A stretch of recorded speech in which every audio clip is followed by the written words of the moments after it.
Hey guys, welcome back to my channel. आप सुन रहे थे मेरे साथ शाह उमर की परी।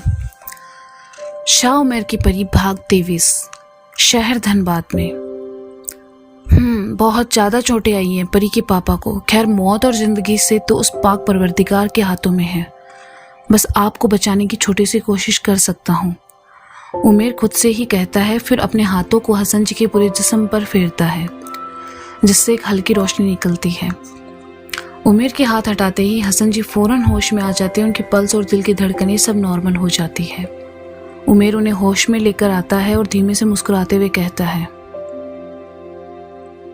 अब सब ठीक हो जाएगा। बाहर आकर वह परी के पास खामोश खड़ा हो जाता है। जहां खामोश खड़ी परी को आशिफ कहता है, परी डोंट वरी, तुम अपने पापा का अच्छे से इलाज करवाओ, बिल की चिंता बिल्कुल मत करना, मैं सारे बिल पे कर दूंगा। बड़ा बेशर्म है ये आसिफ, न जाने कितनी चालें चलेगा इस परी को पाने के लिए। इसके इरादे मुझे सही नहीं लगते। खुद की जेब में तो फूटी कौड़ी नहीं है, चला मेरी परी की मदद करने। न जाने क्यों, मगर मैं इसके दिल में क्या है समझ क्यों नहीं पा रहा हूँ। कुछ तो अजीब है ये इंसान।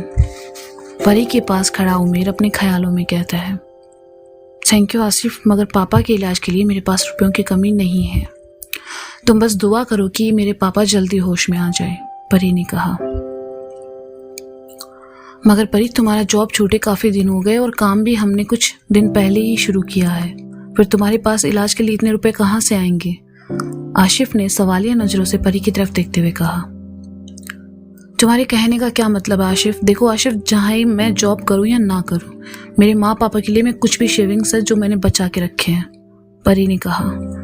ठीक है परी, जब भी तुम्हें मेरी मदद की ज़रूरत हो बता देना, मैं आता हूँ, आशिफ ने कहा। और फिर नादिया जी के पास जाकर बेंच पर बैठकर उनसे बातें करने लगा। उमेर की खुशबू जब परी को महसूस होती है तो वह कहती है, आ गए तुमने अंदर जाकर देखा ना मेरे पापा को? कैसे हैं वो? ठीक तो हो जाएंगे ना?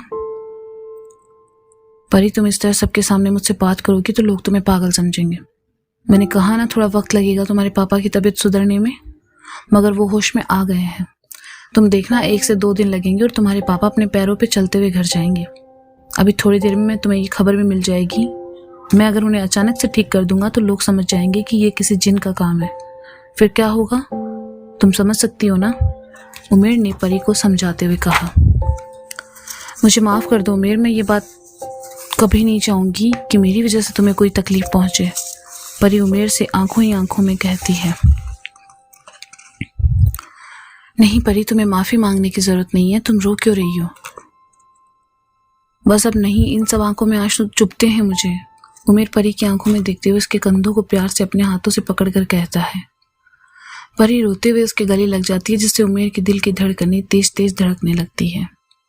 उसके कानों में खुद की धड़कनों के साथ साथ परी की धड़कनों का शोर भी गूंजने लगता है। उमेर परी को गले से लगाए हुए कहता है, मैं तुमसे बहुत प्यार करता हूँ परी, अपनी जान से भी ज्यादा। उमेर खुद के अंदर उठ रहे जज्बातों को दिल में दबाते हुए परी को खुद से अलग करता है। मैं भी तुमसे प्यार करती हूँ उमेर, परी उमेर की आंखों में देखते हुए कहा। और फिर दोबारा उसके गले लग जाती है। एक सुकून व मोहब्बत भरा माहौल बना हुआ रहता है दोनों के दरमियान। तभी आशिफ परी के पास दौड़ता हुआ आता और कहता है, परी जल्दी चलो, तुम्हारे पापा को होश आ गया है, वो अब बिल्कुल ठीक है। डॉक्टर भी हैरान है कि इतनी चोटें लगने के बावजूद वो अचानक होश में कैसे आ गए। अब बस दोबारा सारे टेस्ट होंगे। आशिफ को देख परी और उमेर अलग अलग खड़े हो जाते हैं। परी उमेर की तरफ देखकर मुस्कुराते हुए नजरों से शुक्रिया अदा करती है। मुझे अब इजाज़त दो, मैं चलता हूँ, कुछ काम निपटाकर तुम्हारे पास वापस आ जाऊँगा। अब तुम्हारे पापा भी ठीक हैं, कहते हुए उमेर परी की नज़रों से गायब हो जाता है। सामने खड़े आशिफ को परी के साथ उमेर भी दिख रहा होता है, मगर वो अनजान बना रहता है। इस बात से बेखबर परी और उमेर दोनों ही रहते हैं। चलो परी, अब तुम अपने पापा से मिल सकती हो, आशिफ कहता है और परी का हाथ पकड़े वो उसे इमरजेंसी रूम में ले जाता है, जहां हसन जी बेड से टेक लगाए बैठे रहते हैं। इधर परी के कमरे में उमेर पहुंचता है, जहां नफीसा परी को दी हुई ड्रेस पहनकर आईने में खुद को देख रही होती है। तुम नहीं सुधरोगी नफीसा, उमेर पीछे से उसके सर पर हाथ मारते हुए कहता है। उमेर भाई, आप बहुत बुरे हो, एक तो मैंने सारा काम कर दिया और आप मुझे ही मार रहे हो, नफीसा सर सहलाते हुए कहती है। ये परी का लिबास है, तुमने इसे क्यों पहना है? उमेर ने कहा। आप भूल रहे हैं, तुम्हें याद दिला दूं, ये मेरा है और आपने इसे चुराया था। मैं नहीं दूंगी वापस, नफीसा ने कहा। मैं हनीफ को मना कर देता हूँ कि तेरे लिए जो सही लिबास बना रहा है, मेरे कहने पर उसे ना बनाए, उमेर ने कहा। उसे पता रहता है कि नफीसा नए कपड़े के बारे में सुनकर जरूर मान जाएगी, और होता भी ऐसा ही है। चाहे इंसान हो या जिन, छोटी बहन पर दुनिया में मासूम की ही होती है। लो, रख दिया परी के कपड़े को, नफीसा ने मासूमियत से कपड़े बदलकर परी की अलमारी में रखते हुए कहा। मेरी प्यारी छोटी बहना, तुम इन कपड़ों में किसी शहजादे से कम नहीं लगती। शाही लिबास तो बस नाम के होते हैं, अपनी शख्सियत शाही होनी चाहिए, समझी तुम? उमेर ने फिर एक बार मजाक में नफीसा के सर पर मारते हुए कहा। उमेर भाई, मैं आपको मार दूंगी। आप बार बार मुझे क्यों मारते हो? नफीसा ने चिढ़ते हुए कहा। हाँ, मुझे मारोगी? चलो पहले घर, फिर देखते हैं। चले अब अपनी दुनिया में, उमेर कहता है। तभी दूसरी तरफ से अमायरा कहती है, रुको भाई, कुछ फल और मेवे हैं, इन्हें परी के बावर्ची खाने में रख दो, उनके खाने के काम आएंगे। नफीसा, तुम रख दो इनको परी के बावर्ची खाने में, मैं थोड़ा आराम करूंगा, उमेर कहता है और आईने से वापस आकर अंगड़ाइयां लेते हुए अपने पलंग पर लेट जाता है। जी तो चाहता है कभी कभी उमेर भाई के गले को दबा दूं। लाओ आप भी 2 टोकरियां, नफीसा ने गुस्से से नाक फूंकते हुए कहा। नफीसा, ऐसे नहीं बोलते। चलो लो, अमायरा ने कहा। फिर वो एक टोकरी फलों से भरा हुआ और दूसरा मेवों से भरा नफीसा को दे दिया। नफीसा टोकरी रखकर जैसे ही हॉल में आती है, उससे फ्रीज दिखता है, जो फ्रीज खोलकर दिखती है जिसमें कुछ अंडे और बचे हुए खाने और एक अमाउंट की बड़ी पैकेट रहती है। नफीसा उसे खोलकर चखती है। अरे वाह, ये क्या चीज है? खाने में तो बड़ी बेचायकेदार है। फिर वहीं पर टहलते हुए अमाउंट खाने लगती है। इधर हॉस्पिटल में परी, आशिफ, नादिया जी हसन के पास खड़ी रहते हैं। परी हसन जी के पास जाती है, पहले खामोश खड़ी देखती रहती है। ये ताज्जुब की बात है कि कुछ देर पहले तक आप बहुत सीरियस थे, मगर अब आपको देखकर कोई ये कह नहीं सकता कि आपका एक्सीडेंट हुआ था, डॉक्टर ने कहा। ये तो अच्छी बात है ना डॉक्टर कि मैं ठीक हूँ अब, हसन जी ने कहा। हाँ बिल्कुल, ब्लड प्रेशर, हार्ट बीट सब नॉर्मल आपकी। ये बताइए कि पेन तो नहीं कहीं भी? हाँ, पेन तो पूरी बॉडी और सर में हो रहा है डॉक्टर, बाकी मैं ठीक हूँ, हसन जी ने कहा। ठीक है, कुछ टेस्ट करवाते हैं, अगर वो सब नॉर्मल रहा तो हम आपको कल सुबह डिस्चार्ज कर देंगे, डॉक्टर ने कहा। फिर जब डॉक्टर उनको चेक करके चले जाते हैं, वो रोती हुई उनसे जाके लिपट जाती है। रोते नहीं मेरे बच्चे, देख मैं ठीक हूँ, हसन जी ने प्यार से परी के पेशानी को चूमते हुए कहा।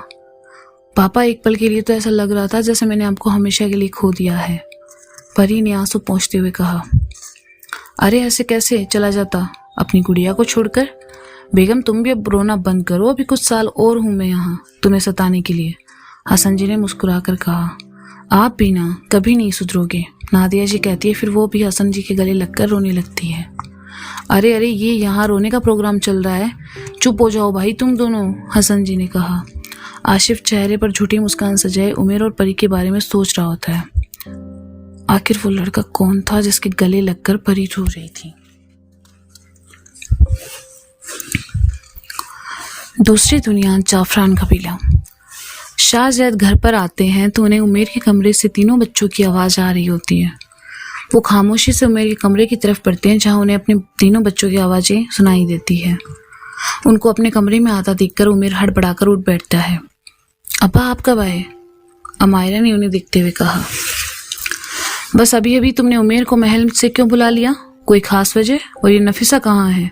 अभी तो उसकी भी आवाज़ आ रही थी कमरे में, शाहजैद ने उमेर के कमरे में आते हुए कहा। जी वो उमेर हकलाता है। वो घर पर नहीं है, बाहर बागों में घूमने गई है, और वो शहजादी की सालगिरह है ना, उसी सिलसिले में उमेर भाई से कुछ बातें करनी थी, अमायरा ने बातों को संभालते हुए कहा।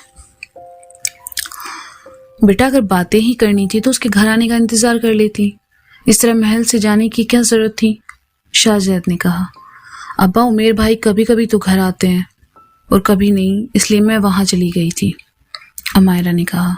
अच्छा ठीक है, फिर अगर तुम्हारी बातें हो चुकी हो तो इस कमबख्त को महल वापस जाने के लिए बोलो, शाहजैद ने कहा। या अल्लाह, कहीं ये नफीसा की बच्ची आईने से अब्बा के सामने ना निकल आए, वरना हम तीनों के साथ साथ ये आईना भी गया। नफीसा तो परी के किचन की तरफ गई है, उसे अब्बा के आने का कैसे बताऊं?